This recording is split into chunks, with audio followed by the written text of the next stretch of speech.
कांग्रेस राज में हिमाचल के बाद कर्नाटका का खजाना हुआ कंगाल। राहुल गांधी के खटाखट की खुद खड़गे ने खोल दी पोल।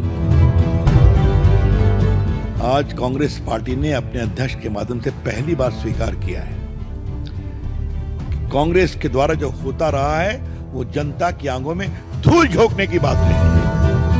मल्लिकार्जुन खड़गे ने मुफ्त की रेवड़ी पर अपनी ही सरकार को जमकर घेरा।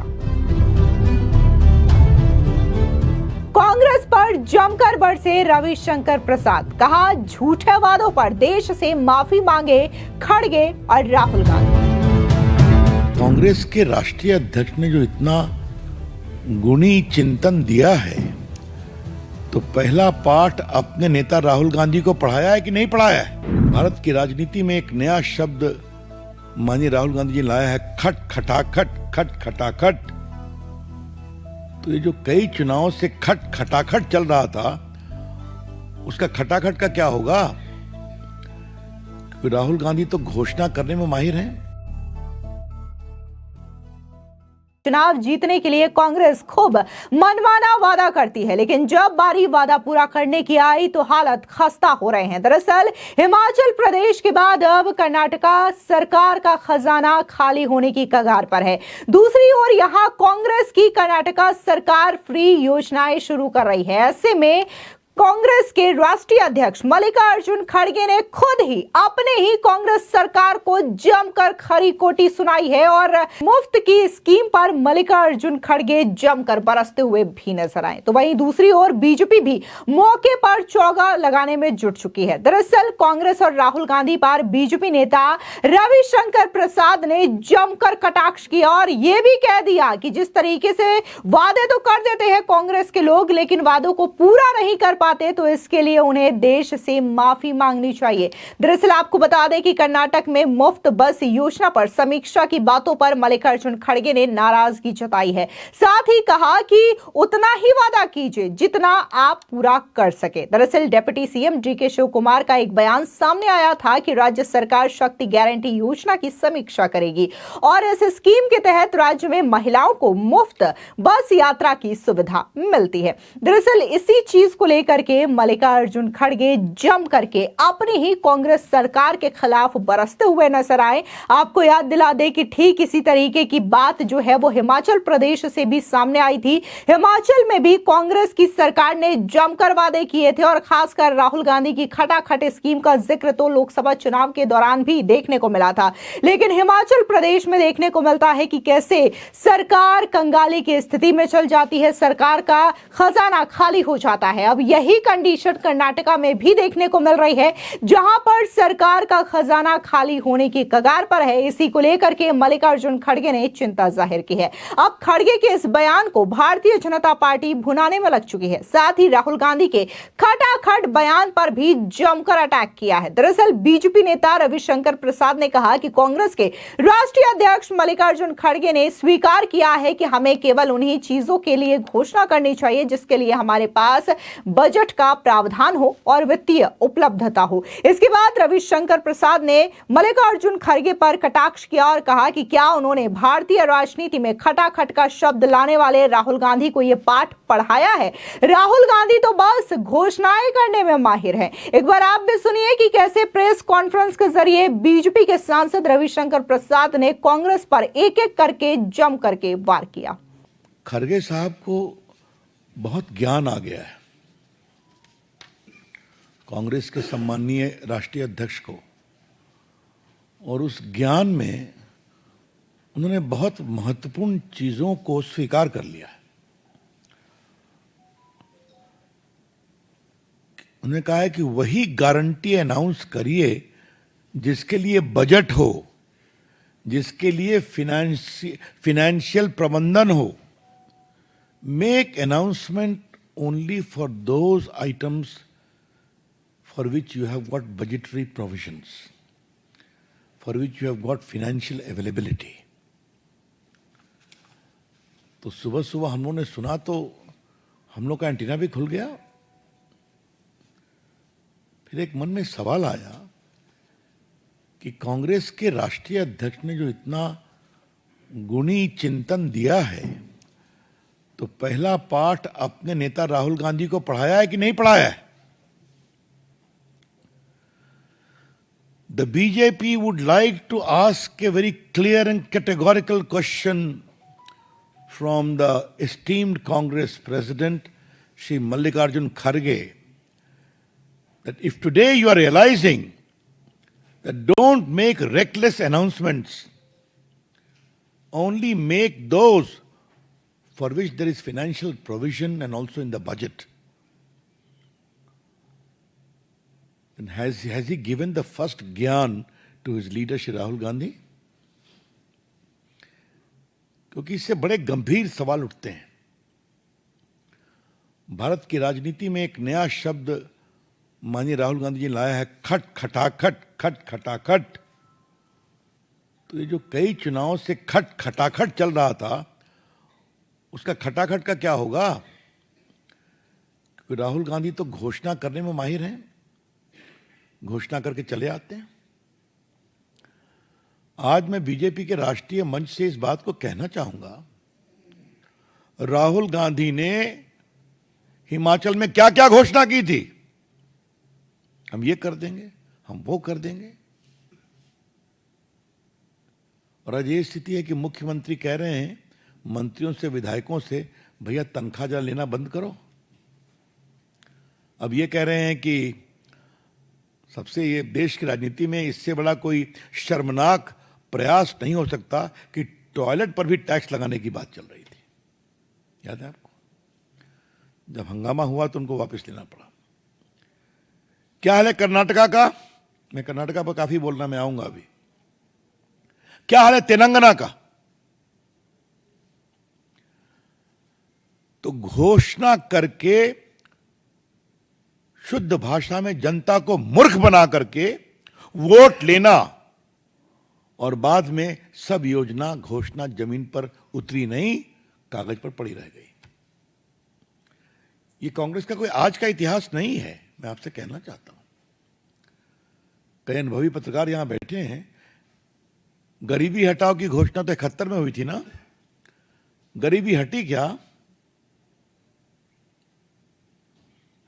एक उनका रिकॉर्ड है, बस घोषणा करो, कोई पूछने वाला है नहीं।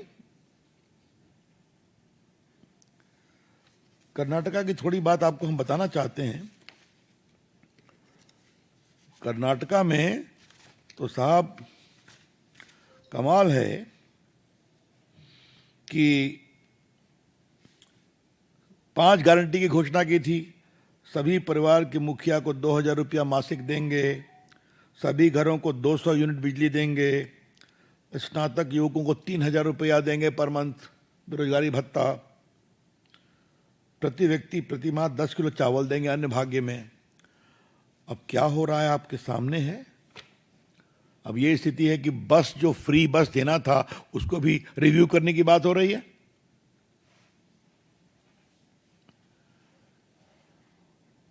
और आज हम बहुत गर्व से कहना चाहते हैं, अगर हमने 11 करोड़ किसानों को साल में 6-6 हजार रुपया देने का वादा किया, तो पीएम बटन दबाते हैं, उनके अकाउंट में जाता है। अगर हम 80 करोड़ लोगों को 5 किलो गेहूं चावल देते हैं तो पहुंचता है। अगर हमने कहा डिजिटल इंडिया, तो डिजिटल इंडिया जमीन पे आया। अगर हमने कहा डिजिटल पेमेंट जमीन पर आया। इन्हीं सब प्रयासों, अगर मुद्रा योजना की बात की तो मुद्रा जमीन पे आया। इसी कारण से कई रिपोर्टों में आया कि भारत में गरीबी इतना कम हुई है। तो हम जो कहते हैं वो करके जमीन पर उतारते हैं। और हमारी सरकारों ने जो योजनाएं करी, चाहे वो लाडी लक्ष्मी योजना हो या बाकी हो, फिस्कल प्रूडेंस देखकर करते हैं, तभी वो जमीन पर उतरता है और चलता है। खटाखट नहीं होता।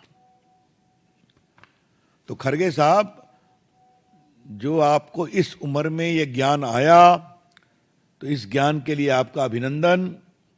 आप केंद्रीय मंत्री रहे हैं, प्रदेश में मंत्री रहे हैं, बड़े बड़े पदों पर आप रहे हैं, विपक्ष के नेता भी हैं। ये ज्ञान आपको थोड़ा पहले आना चाहिए था। अच्छी बात है, लेट से आया, लेकिन इसका पहला पाठ आप राहुल गांधी को पढ़ाइए। Kharge ji, please give the first lesson of this confession. Don't make announcement unless there is a proper financial provision to Mr. Rahul Gandhi first. वो जाने तो सही।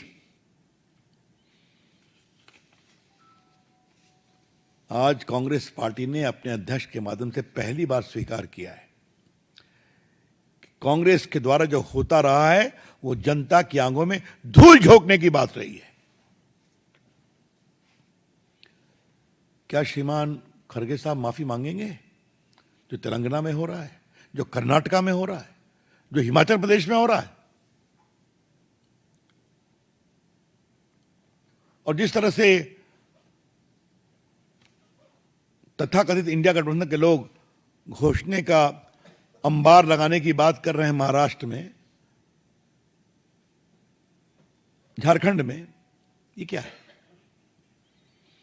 वहां भी वही होगा, जनता की आंखों में धूल झोंकने की बात होगी।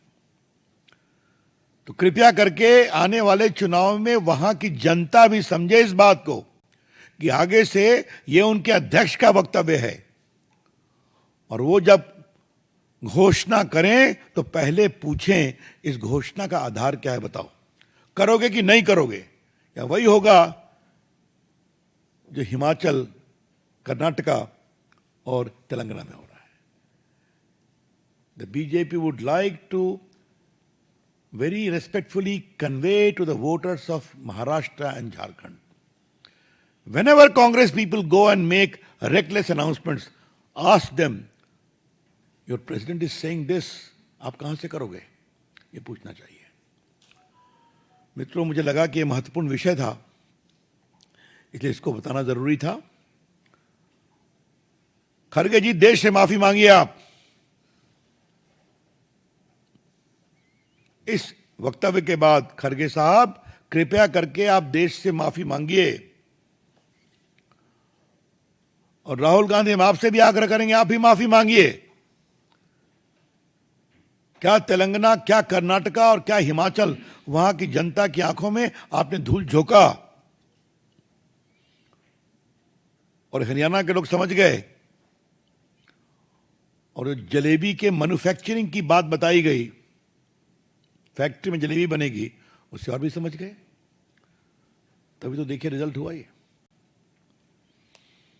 जब ये आपने स्वीकार किया है तो कांग्रेस की कलई खुली है, कांग्रेस की सच्चाई सामने आई है। मित्रों, ये मुझे पहली बात कहनी थी। हाँ, इसी में एक और पार्टी है, उनके एक और नेता हैं, आम आदमी पार्टी, केजरीवाल जी। क्योंकि ये दोनों एक साथ हैं, इसलिए मैं बोल रहा हूं, वरना नहीं बोलता मैं। वो तो सीधा घोषणा कर देते हैं। एक दिन एक पत्रकार ने मजाक में कहा कि वो x Indian revenue service officer हैं, तो अभी यही उनको कहना बचा है कि अगर हमारी सरकार आई तो हम इनकम टैक्स को माफ कर देंगे। यही तो बचा हुआ है, बाकी तो सब करते ही रहते हैं। वो उनको भी समझना चाहिए, देखिए क्या है और दिल्ली की हालत क्या है।